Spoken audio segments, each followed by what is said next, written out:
London থেকে ফিরে আসার পরে আমি বলেছিলাম 6 মাসের মধ্যে আমরা কিছু অ্যাসেট ফ্রিজ দেখতে চাই। আমরা কিছু তো পেয়েছি, 2 মাসের মধ্যে পেয়েছি, তো আরো আরো আগাবে এটা আমি মনে করি সামনে। সেটাই আমাদের লক্ষ্য। এই একটা প্রথম বছর এই অন্তর্বর্তীকালীন সরকারের সময়কালে আমাদের লক্ষ্য হচ্ছে ম্যাক্সিমাম অ্যাসেট ফ্রিজে যাওয়া এবং ম্যাক্সিমাম প্রেশার ক্রিয়েট করে কিছু আউট অফ কোর্স সেটেলমেন্ট করা।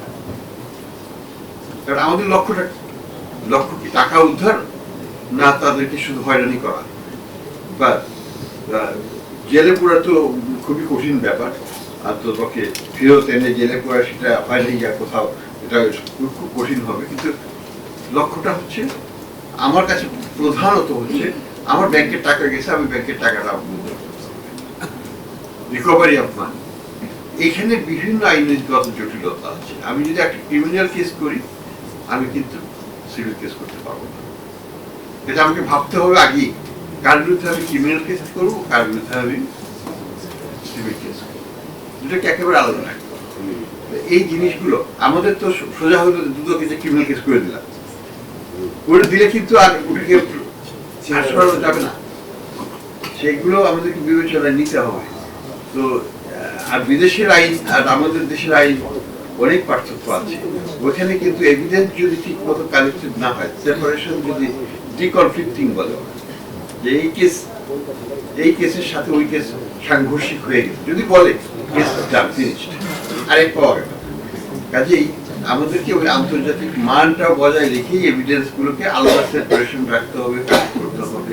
এগুলো আমাদের জন্য সম্পূর্ণ নতুন।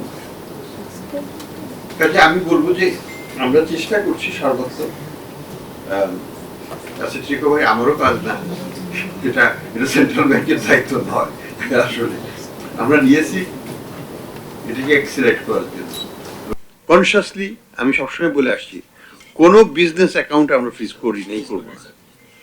কারণ কোনো বিজনেসকে আমরা আটকাবো না, যদিও তারা দোষী, কিন্তু বিজনেসকে আমরা আটকাবো না। আমরা যেটা করছি বিজনেসটাকে রিং ফেন্স করার চেষ্টা করছি, অর্থাৎ বিজনেসের মাধ্যমে যেন টাকা ডাইভার্ট না হয় সেইটা ঠিক রেখে বিজনেসকে চলতে দেওয়ার জন্য। আপনি দেখুন আমার সব বিজনেসই প্রায় সচল আছে। বেক্সিমকো ফার্মাই বলি, আকাশের কথাই বলি, আমরা সালমের বিভিন্ন এই পাওয়ার প্ল্যান্টের কথাই বলি, সবগুলোই কিন্তু আমরা আমাদের দিক থেকে কোনো বাধা আমরা সৃষ্টি করি নাই।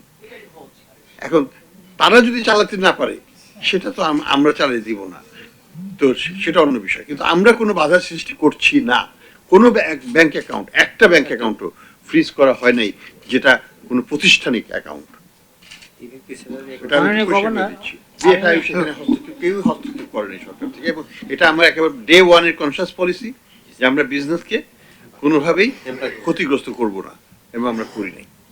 মার্জারের ব্যাপারে আমরা বলি, আমি একটু যেটা বলতে চাচ্ছি যে মার্জার তো আমাদের করতে হবে, বা আমাদের ব্যাংক রেজলিউশন অর্ডিন্যান্স হয়েছে। মার্জার শুধু না, লিকুইডেশনও হতে পারে। সবই করার ক্ষমতা এখন বাংলাদেশ ব্যাংকের হাতে আছে আইনগতভাবে, যেটা আগে ছিল না।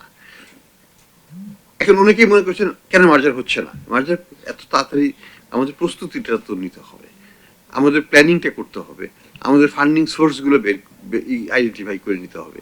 তো এই প্রসেসে আমরা আছি এখন। যখন আমরা রেডি হয়ে যাব তখন আমরা মাঠে নামবো। এই পর্যায়ে সংখ্যাটা ডিপেন্ড করবে কিসের উপর।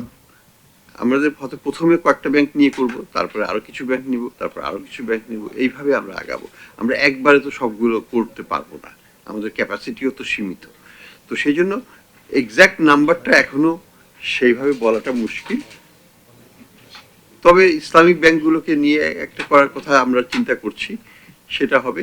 আর কোনো চিন্তার কোনো কারণ নেই, কারণ প্রথম পর্যায়ে যেটা আইনেই বলা আছে সরকারিকরণ করা হবে, ব্যাংকগুলোকে গভর্নমেন্ট ব্যাংকে রূপান্তর করা হবে, একেবারে সরকার এটাকে নিয়ে নেবে, অধিগ্রহণ করে নেবে।